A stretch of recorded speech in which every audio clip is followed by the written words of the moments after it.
A visitor? Coming. Hello there. How can I help you? It's not often I get visitors out here, especially not this late into the evening. You're a brave one, coming this deep into the forest past sunset.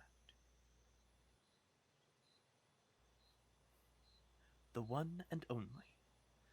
I am Lynn Edelfold, most powerful witch of this forest.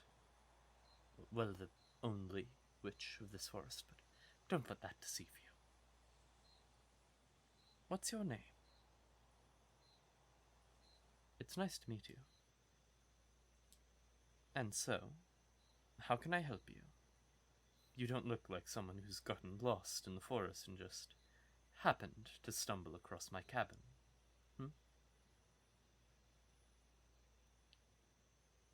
You seem a bit shy, but of course, I offer my magic as a service.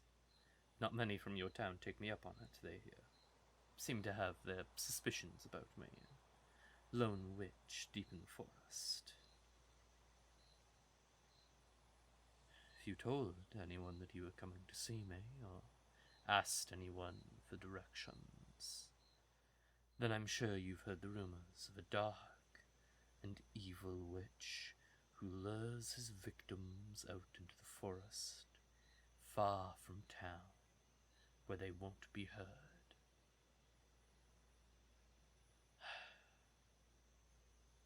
But no, I'm just a boy who likes the quiet and independence of living in the forest. I grow, gather, or hunt my own food, and while away my days relaxing and studying the arcane. And, of course, helping out the occasional traveller who comes to visit. But before we get too engrossed in whatever particular magic you wish to ask of me, are you in any particular hurry this evening? Perfect. Then, would you care to join me for some tea? I also have some fresh apple bread as well as some lemon tarts. I'm sure you're tired from all the walking this way, so let's take a break, enjoy some treats, and we can discuss whatever it is that has brought you here. Is that all right? Oh, nonsense. If you're uncomfortable with it, then that's one thing, but it's been probably about a year and a half since anyone has come by. So if you're willing, I won't turn down the company. What do you say? Perfect. Then come with me into the back room, though be careful not to bump into anything.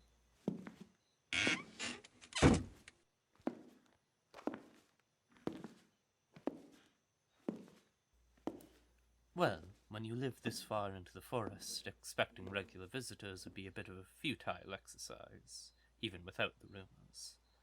But I don't really mind. I suppose it's quiet out here, and I appreciate that.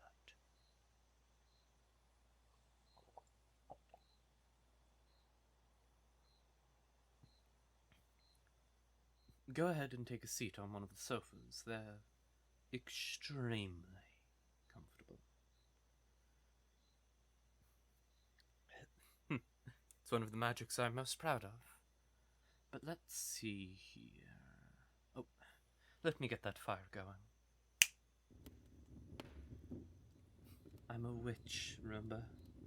I do know how to light a fire the typical way, non-magical way as well. Which has come in handy the 2 or 3 times over the years I've exhausted all of my mana. But I'm not that great at it. Doing it with magic is much easier for me. Either way, that should be nice and warm and cozy for you. And it'll get the water boiling. Just wait here and I'll go grab the food, alright?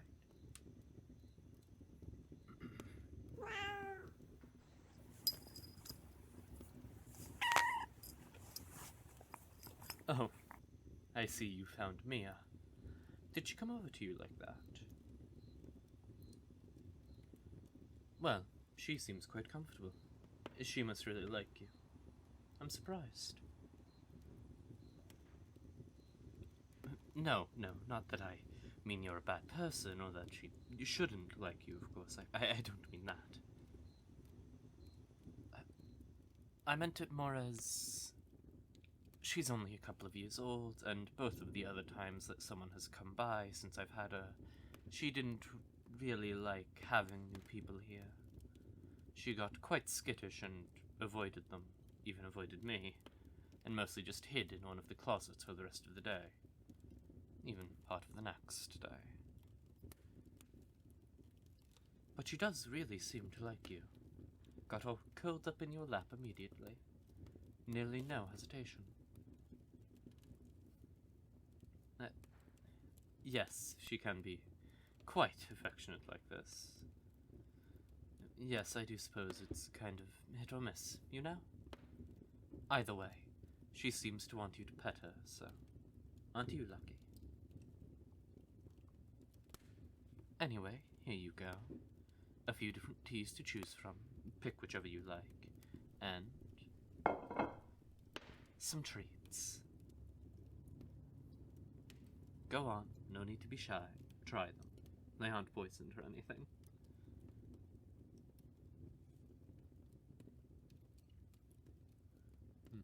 I'm quite glad I made these lemon tarts. It's been a significant amount of time, and it's the perfect mix of sour and sweet.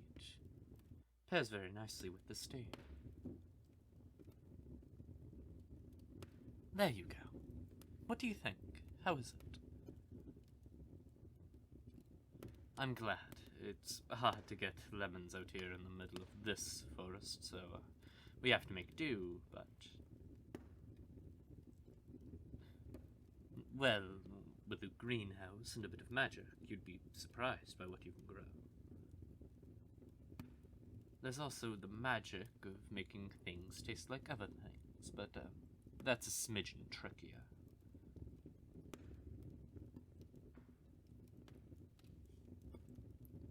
So, since I doubt you came all this way into the forest for some lemon tarts and apple bread, as delicious as they might be, what did bring you out here? What magic would you like me to perform for you? I can't do whatever it is if you won't tell me. I'm quite good at magic, but mind reading is beyond the scope of anything I've ever learned. It's theoretically possible. At least in some particular context of manifestations, but outside of some very specific sorts of laboratory tests, I don't know of any examples of it being done. So, say it. Well, embarrassing or not, I can't do it if I don't know what it is. And given that you've come all the way here to ask of me, I'd suspect it's something you'd quite like me to do, isn't it? Not many brave the forest and the rumours of the evil witch Lynn for a mere idle whim.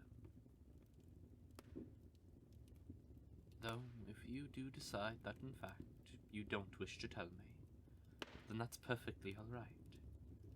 Just if you're ready. Pardon, a cat? You wish to become a cat? Certainly not what I was expecting. I'm not judging you or anything. Cats are obviously wonderful creatures. Just when I can guess from the entire magical corpus, transfiguration isn't what generally comes first to mind.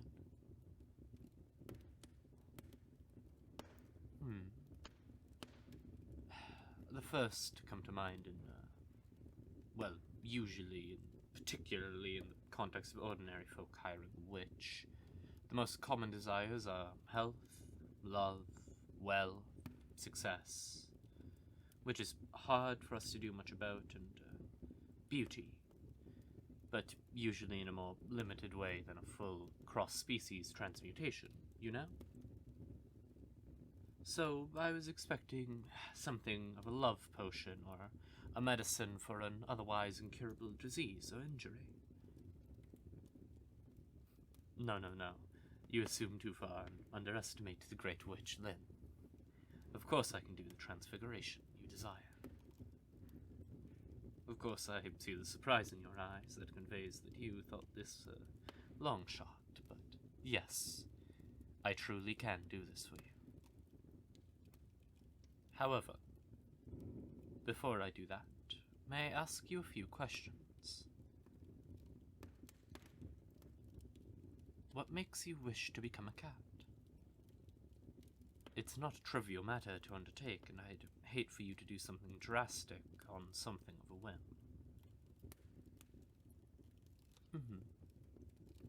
Go on.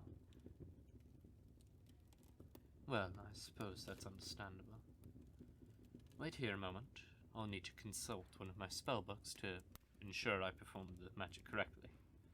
Would hate to accidentally turn you into a finch or a squirrel. Or worse.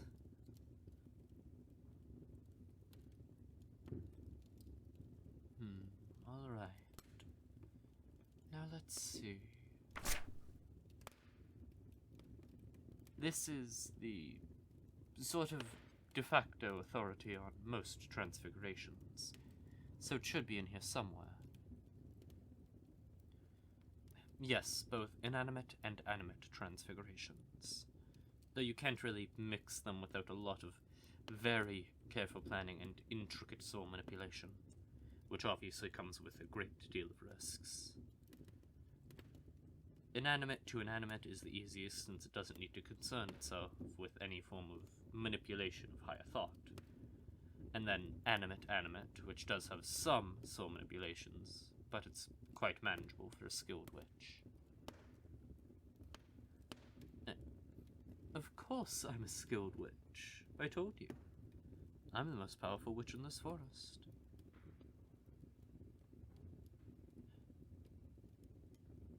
Well, yes, that's true. I am the only. There's not any competition for that title. But as some consolation, I am certified under the Compact of Mages as a W2/M3, meaning that I passed the 2nd class Witchcraft exam and the 3rd class General Magecraft exam. Most mages are 4th or 5th class, and I finished top rank for this region among those taking the 2nd class Witchcraft exam. Thank you. Honestly, it's mostly the fact that I've studied magic since, well, as long as I can remember. So, with a couple decades of experience, I'd like to think you're in good hands.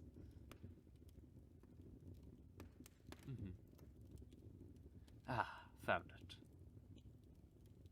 Alright. First step is to determine your... Well, the book calls it aptitude, but that's an outdated term and perspective. It's more correct to call it affinity. It's your sensitivity to the mana, especially this kind of magic, and we'll use that to calibrate the transfiguration. If you have a high affinity, then it will be easy to accidentally overdo it. If you've a low affinity, then it'd be easy to only partially transfigure you, neither of which you would particularly enjoy. Oh, it's easy to test for and easy to calibrate and compensate for.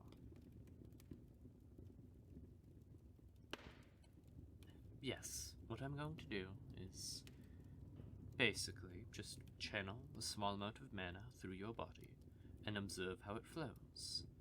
How quickly or smoothly, how much resistance there is, and whether there are any irregularities, that sort of thing. It's a bit more complicated than that, but that's the basics. Oh, yes, you'll be able to feel it, though it shouldn't be unpleasant. In fact, if you have a high affinity, it should feel rather warm and gentle. That sort of warmth you might feel in your stomach or chest after having a warm drink. If you've a low affinity, honestly, it probably won't feel like very much at all. Maybe just a little bit of pushing or prodding. Yes, you should do fine. First, do I have your consent to go forward with this? Alright then. Stand up for me. Yes, just like that. And let me take your hands. Nice and gentle. It's quite a bit easier to channel mana through direct skin-to-skin contact. As I said, it shouldn't be an issue, but if this ends up being painful or otherwise unpleasant for any reason, just say something or squeeze my hands and I'll stop, alright? Any questions before I start? Alright then. 3, 2, 1. How does it feel? Good, good. And now? I see. Honestly, you have a quite high magical affinity. I don't have the means to determine it precisely. There are tools for that, but I don't have them. But it seems higher than many 4th or 5th class magicians. And for someone with no formal magical training, it's extremely high. In fact, I think it's high enough for me to do a more sophisticated transfiguration for you than you'd originally asked for. Well, you said you wish to become a cat, correct? I'm quite sure I know which of these you meant, but I was going to ask, as clarification, whether you meant a actual full-blooded cat like Mia here, or a cat-human hybrid, a purline, a felinoid, a Neko, any of those terms ring a bell. Which would leave you mostly humanoid and able to speak, but shorter and with some feline traits. A smattering of fur, claws, sharper teeth, cat ears, a tail. Likely some behavioral traits like purring, etc. That's what I figured, the first one. And there's nothing wrong with that, of course, but most people would choose the second one, and they're different invocations, which is why I needed to ask.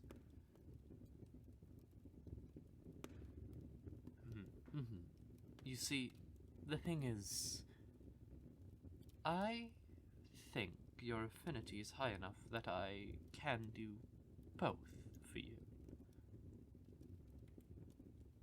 Well, now, this is a little bit of theory crafting on my part. I think I could give you both forms, and the ability to, well, switch between them freely. I wouldn't actually have been able to do a full cat form and a full human form because of the necessary sword manipulations. You would need to be able to cast your own magics to be able to do that. But I suspect that might not be an issue for you. From my perspective, that's strictly an improvement to being locked just the full cat form. But what do you think? So, what we do is we attune your soul to both of these forms, making it simple to switch between them. You might think of it as 2 valleys in a mountain range. They're low points that are easy to slide into, and you have enough magical affinity that you'd be basically able to cast a rudimentary spell to switch forms. It's not exactly right, but it's close enough. Either way, you'll be able to reflexively and instinctively do it, even without much practice. As I said, you will be able to freely switch between them, but there are some limitations. Well, I'll be able to attune your soul, and thus by extension your physical body, but I can't attune anything outside of that. Well, the most poignant example is that your clothes are not part of your body, so not part of the transformation. changing from the Neko form to the full cat form will make for a cat and a pile of clothes on the floor. And switching the other way will result in a Neko without any clothes on. So, while you can change freely, it's probably best to exercise some care in deciding when and where to do so. I agree, it is a bit unfortunate and inconvenient. But in this context, there's not really anything feasible to mitigate that. But, since you were only originally asking for the full cat form anyway, it might not be too much of an issue for you. Oh, yes, Neko to cat is fine, except that you end up with your clothes in a pile that would be hard to do something with as a cat. But yes, the other direction is a bit more the issue. Yes, that's alright. That's what you wish for me to do. Good, good. Just let me double check the exact parameters of how this needs to work. Yes. 48 grams of mercury, 2 grams of lizard tail, and 4 hairs from cat. Alright. Yes, we're going to need to make a potion for you to drink, and I'll need to perform a couple of invocations. Not trivial, but nothing too crazy. And looks like I even already have the potion ingredients on hand, so that's extremely convenient. Do you wish to do this now? Oh, not at all. I don't mind. It sounds kind of fun in all honesty. This is not technically the point of no return, but just if you had any lingering hesitations or if there were things you needed to attend to beforehand, now would be a good time. Are you sure? Absolutely positive. Alright then. Let's get started making this potion then. Come with me into my atelier. Just be careful not to touch anything unless I tell you. There's a few mandrake roots and, well, I don't want to deal with the corpse.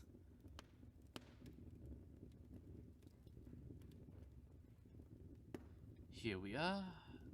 This cauldron is where I make my various potions. That and more open space on the side of the room is where I perform a lot of my spell work, as well as some reading and studying, as I have a desk over there. But for now... Oh, no. While some potions can take a while, a few hours to a few days, or, well, there was one case where it had to simmer for a full month at 48.26 degrees centigrade. But this one will actually take just a couple of minutes. Really not that bad. It is quite convenient, isn't it? The time it takes for a potion is rooted in a couple of different factors, but the most influential one is the affinity or attunement of the different ingredients, as that affect how quickly they can harmonize and facilitate their mana transfer, as well as complete their ordinary chemical reactions as well. Think of how sodium metal will violently explode in water, but baking soda and vinegar react in a much more controlled manner. In practice, most potions only take 3 to 10 minutes. It's just that the long, slow ones are more famous, or infamous, as the case may be. Oh, believe me, they're boring usually. A few have more intricate developments, but most of them are just set up the solution and wait for 2 months. Yes, though that's not the case here. Alright. I was making a few potions earlier this evening, so the cauldron is already prepared. So, we're just going to go ahead and start putting in our ingredients. Well, In addition to the general cauldron base, which is water plus a handful of catalysts that we can use for almost all potions and the like, this potion in particular requires some catnip, a pot of tiger-striped pufferfish. We'll be using these dried scales here. This soft powder and... Yes, it really does look like glitter, doesn't it? In a way, I suppose it's true. But this powder, called sparkling powder, though colloquially known as shiny powder or, well, magic glitter, is a special type of magical catalyst that's useful in a lot of higher tier potions.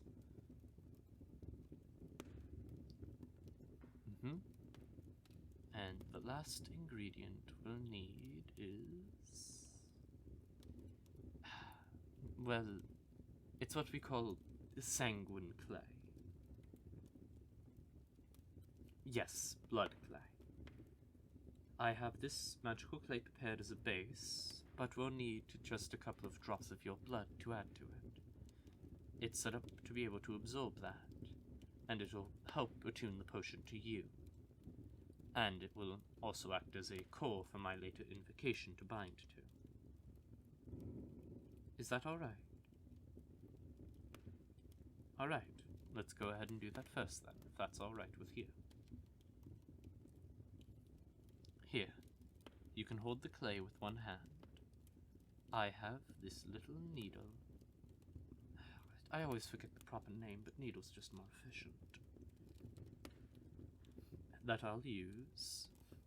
Yes, it has been sanitized. When you're ready, take a deep breath, and I'll give your ring finger on this hand a little prick. It'll hurt a little, but it'll just be that one time. You can let the clay absorb some of the blood, and I also have a bandage for you. Is that alright?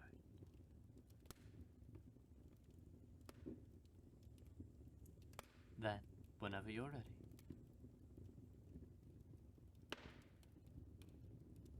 There you go. There you go. It's alright. Shh. It's okay. Good. I hate having to do that, but that's that part over. As I said, I just put a couple of drops worth of blood on the clay, and... here. I'll trade you. Bandage for clay. Alright, this can go in here now. What is it? What will it taste like? Honestly, I don't really know what sort of flavor the potion will have. Well, let's see. Catnip is somewhat mint-like, so that's probably going to be the dominant flavor. If I had to guess, it probably won't be the best tasting thing you've ever had, but I don't suspect it will be revolting. Alright. While the clay is sort of stewing in the cauldron, I'm going to go ahead and prep the other ingredients. The recipe is scaled for 100 grams of clay, but mine are prepped to 250, so...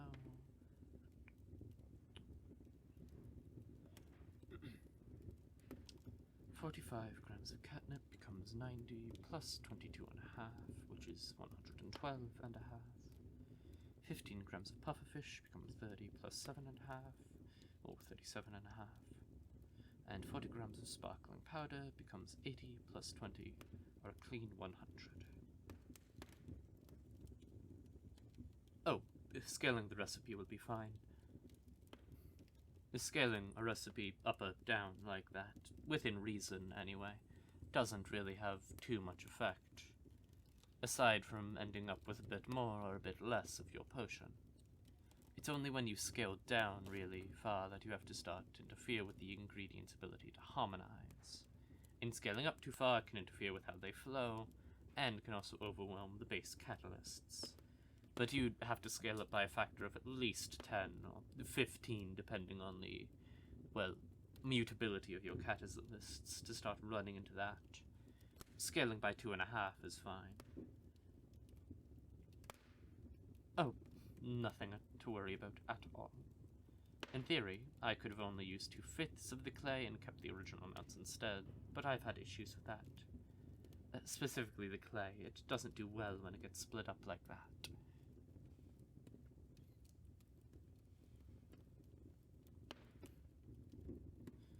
Let's see here. I suppose it is a bit strange, but it has to do with the way the clay is made, in a very loose sense.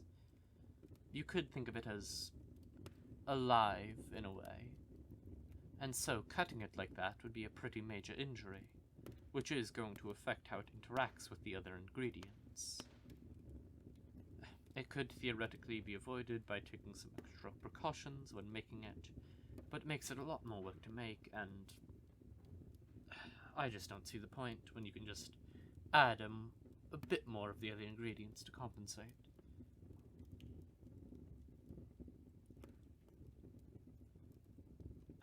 Oh, isn't that a clever question? I could make them smaller, but joining them has the same sort of problem of reduced efficiency. Even if it's not as extreme, and for me, the general use case for the magical clay requires 250 grams. So, it doesn't make sense for me to optimize for the less than 1% of the time I need something else, you know?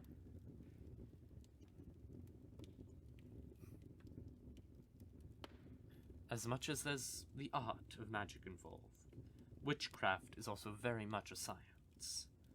And yes, that does mean accounting for quite a few different factors as you practice it. Yes, magecraft is the other one I'm certified on. No, not really. Though it is a good question. Witchcraft is, among some other things, primarily a mix of pure magic and chemistry, whereas magecraft is primarily a mix of pure magic and traditional physics. Though it's a fair bit more complicated than that, and pure magic is also a technical term that doesn't really mean anything properly, but whatever. Witchcraft and magecraft, along with a handful of others, are usually taught in a magical sciences department at the average magical academy.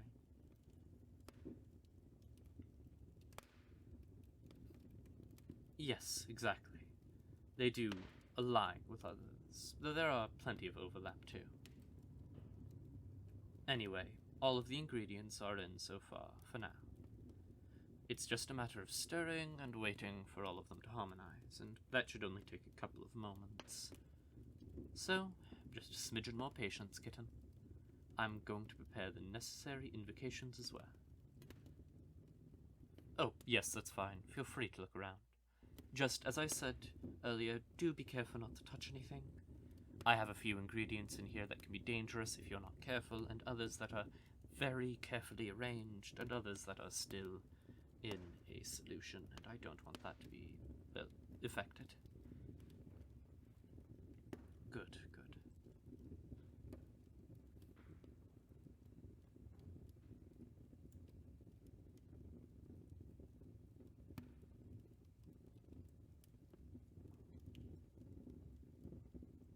Alright.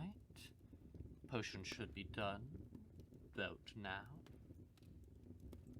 Yes, really.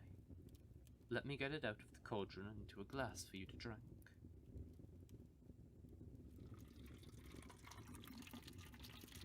Here you go. Now, before you drink that, this is the point of no return. Once you drink that, even if I don't perform the invocations, there's no going back.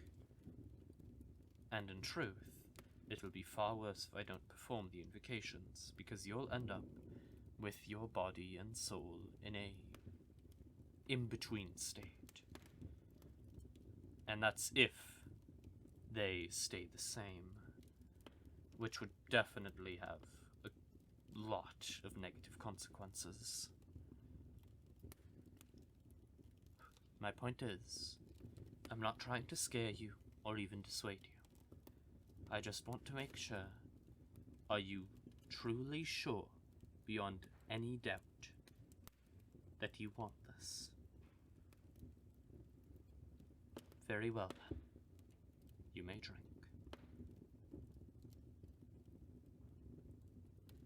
How is it?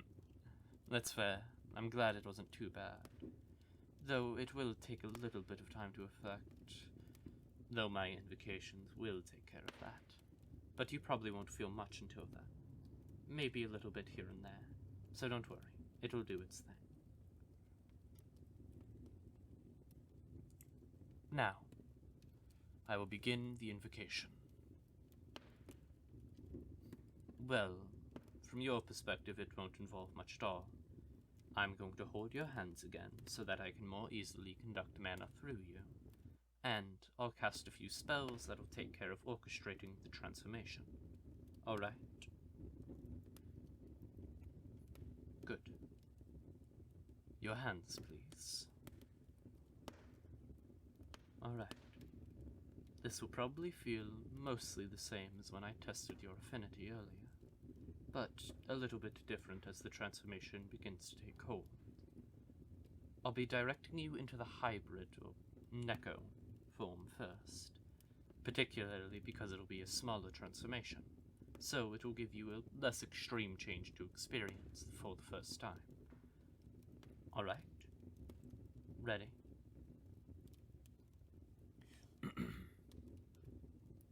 And just as the soul is the manifestation of the self, what defines us as ourselves, yet do we change as we grow, and just as we grow outside of our control by factors as age or circumstance, yet do we change also by intention, and just as we are delicate in our balance, yet we are resilient and adaptable. The one before me, illuminated in the mana glow, bears a desire and an intention to change, to grow, into a true self, yet unfound in the current, as is contained in the power of the soul, as aided and directed by our magic.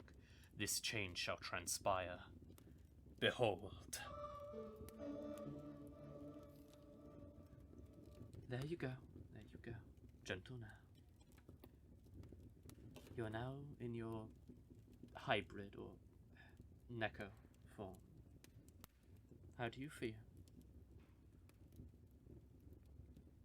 It makes sense. You will feel different.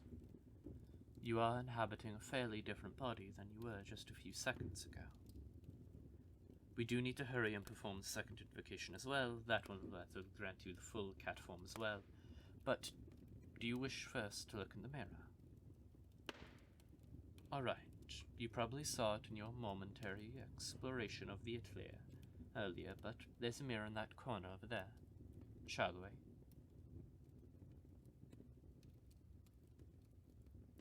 Oh, be careful now. You're quite a bit smaller now, so your pants are too long. Here, let me roll them up a bit so you're less likely to trip. There, that should be better. Well, what do you think? Yes, that's you. I know it's probably a bit weird to see yourself like that, only 1.5 meters tall. Perhaps a bit less. These adorable little cat ears. Adorable. It's good to know that you can feel them properly. And that sounded like a real mew, so... Well, if that's your natural response to, well, a gentle touch to the ears, then it seems that the spell worked quite well, didn't it? And what about your tail? It's probably caught in your pants, but can you pull it out? There you go. That looks nice and soft. Can you move it? Does it feel alright?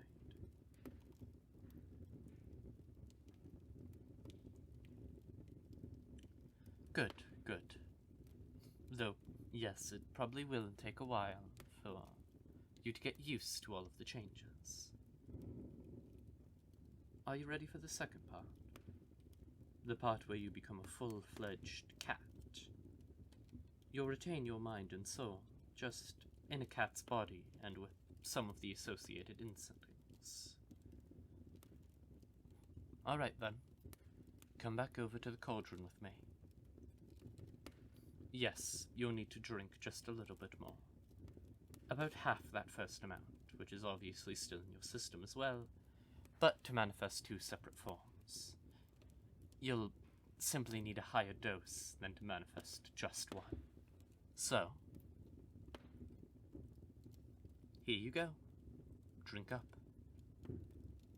Alright, and same as before, I'll take your hands and pass mana through you for the second invocation. Is that okay? As I hinted earlier, it should definitely feel similar, though because this is a much more drastic transformation, it will likely feel more intense. Though again, while it might be a bit unpleasant, it shouldn't be painful per se. And when you switch between the 2 forms later, this shouldn't be an issue. A better analogy than what I gave you earlier would be that this is sort of like us forming molds for the shape of your soul. But later, once the molds have been formed, it's quite a bit easier, and actually quite straightforward, to merely adopt the form of the mold. Then, are you ready? Alright then. And just as the soul is the manifestation of the self, what defines us as ourselves, yet do we change as we grow. And just as we grow outside of our control by factors as age or circumstance, yet do we change also by intention.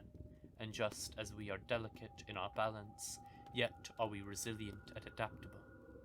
The one before me, illuminated in the mana glow, bears a desire and an intention to change, to grow, into a true self, not fully contained in the current, as it is contained in the power of the soul, as aided and directed by our magic, this change to uncover a co-equal self, a co-equal mold, held and restrained by concurrent desire and intention, shall transpire.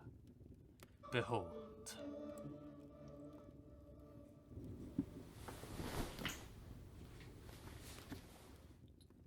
Oh, aren't you quite the cute little kitten like that? Oh, and isn't that a cute little meow, too?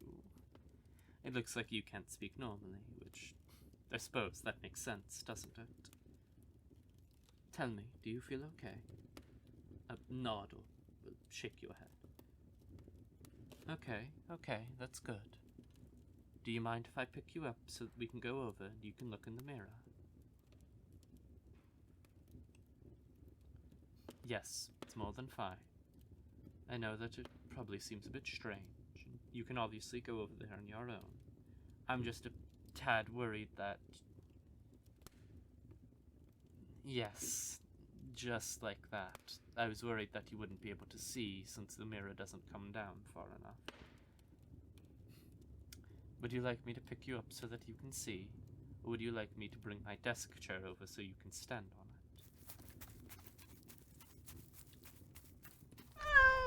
Yes, I'll pick you up. Nice and gentle, I promise. Alright, there you go. Just a witch holding a little kitty. Do you like this? That's glad. I'm happy you like it. You're so soft. Nuzzling against my neck like that. Is this your way of saying thank you, little one? You're very welcome, kitten. I do enjoy the solitary peace and quiet of my life here in the forest. But I also enjoy being able to use my magic to help others. Especially when it's interesting magic that I've little or no excuse to practice otherwise. It's been at least a few years since I've done any soul manipulation magic. And this is the first time I've been able to do a 2-form transformation. So, I suppose I must thank you as well.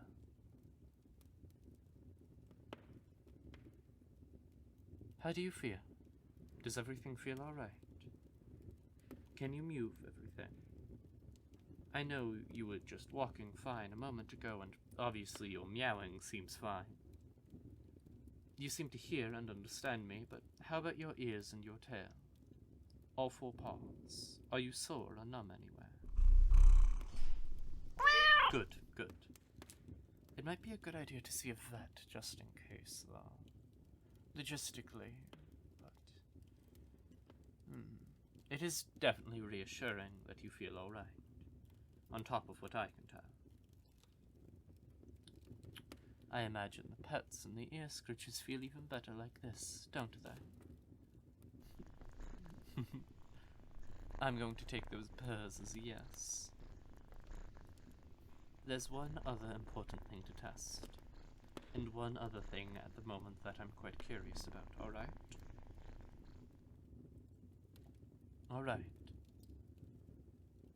The first of those is making sure that you can properly transition between the two forms at will. Sure, since your original request was to become a cat, then I can imagine you not being particularly torn up if you were stuck in this form. That being said, because of the fact that your soul should be attuned to two forms, it would actually be quite bad if you couldn't switch, even if you didn't wish to.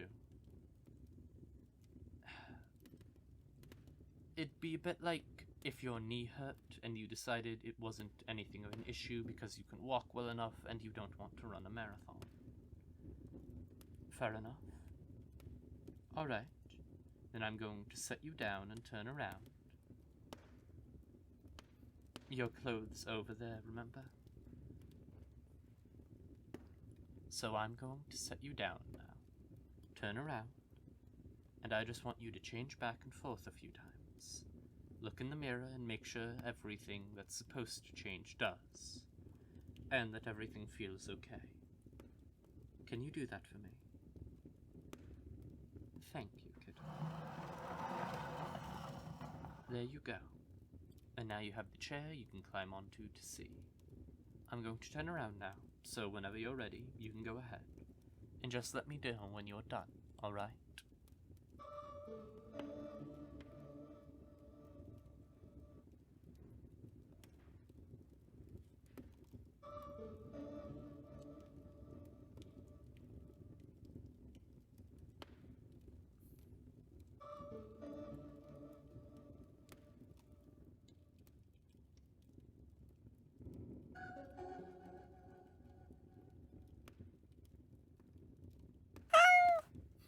Everything is okay, I take it. Good. And I see you ended up in your cat form,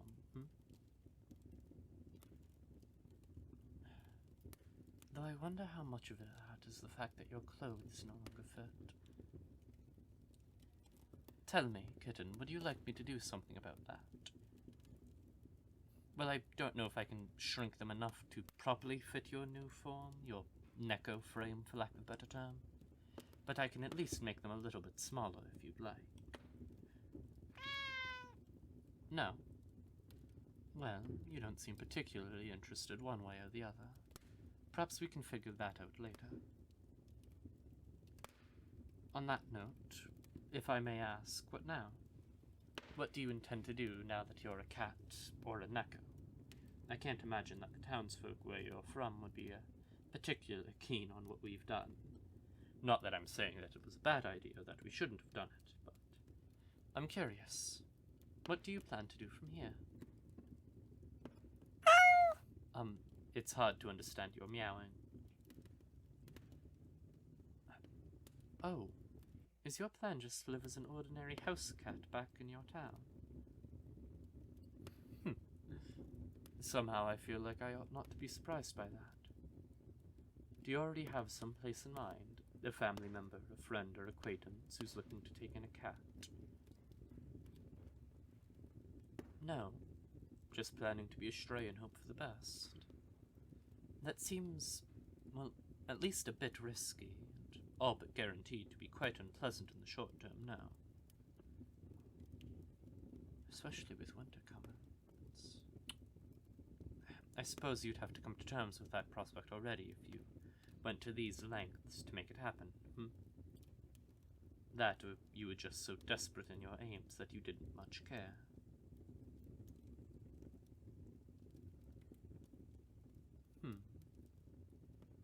How about this, kitten? What if you were to stay here? Well, I'm certainly not going to have an issue with what we've done, so you'd be safe here. And besides, I enjoy cats. You could be my little familiar. Though, to be fair, it's not an entirely selfless offer. I've been thinking about taking on an apprentice for some time. Ever since one of my, magecraft friends suggested it to me, and probably a year ago now. So, you'd be helping me with my magic. We've already established via your affinity that you've got quite the potential for it. Plus, there aren't many of your kind as you are now. Two-form creatures, as there's very little overlap between those who have the potential, mages, and those who have the desire, as I'm sure you well understand. So, I've an interest in keeping an eye on you for research purposes. And, to the earlier point, that's even more true if you develop your own magic. Let's see, what would be some simple questions for you? What relevant differences do you have between your two forms? Is one of them, for one reason or another, better attuned to the flow of mana? What sort of other effects are there for you in other regards? So many interesting little questions. I wonder how much your psychology changes between the two forms. And, in addition, I must also admit that on a personal level, even from the mere hour or so that we've met, I have found you particularly pleasant and intriguing, and I would like to get to know you better, even as I value my relatively solitary existence out here. It does sometimes get rather lonely, and to have someone so eye-catching come to me as a chance that I would loathe to squander, without so much as an offer. Though I also wish to respect your own decision, and if you believe that you would rather something else, then by all means pursue that. I am but a humble witch who lives in the forest, and you owe me no duty, loyalty, or recompense. However, given the late hour, I will insist that you rest here tonight, as even with a feline's eyes, I don't feel especially comfortable with you traveling through the forest with nothing but the crescent moon to guide your way. And then you can make your decision tomorrow, after you've also had an opportunity to sleep on it. Is that all right?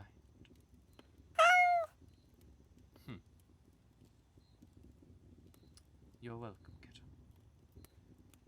Now, I'm someone who tends to go to sleep at least relatively early, so I would be normally getting ready for bed soon anyway. And as you're not used to using magic, I'm sure the transformations have taken their toll on you, even as excited as you might be about them. So, come with me. I'll show you around a smidgen more. As you've likely gathered, this cabin is comfortable, but not especially large, so you've already seen a fair bit of it by virtue of walking between the front door, the back room where we had our tea and treats, and my atelier here. But if you come down this hallway, in addition to the front room, which is great for relaxing, there's also this room, which is a combination between a study and a lounge. On this side of the hallway is the washroom and the bedroom. You might have to do some diplomacy with Mia, but if you'd rather the litter box, then that's in the corner of the back room, I suppose. As I live by myself, I've only the one bed, though it's plenty large for us to share it with you in either that or your Neko form. I don't snow, though I can be a bit, cuddly in my sleep.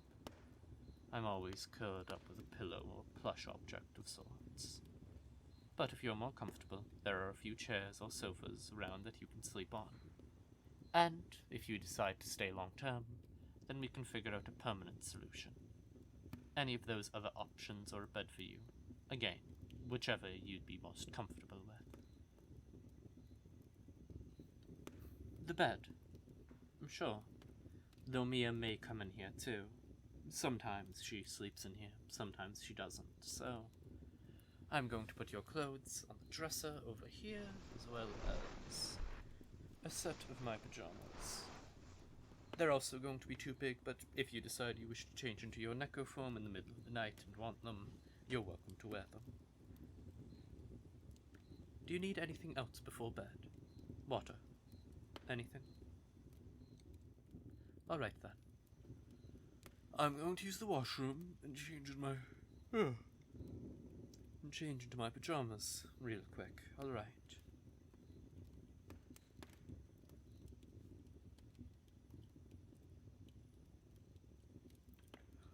Okay. Time to get nice and comfortable. Sleep well, and we can figure things out tomorrow. Good night, little kitty.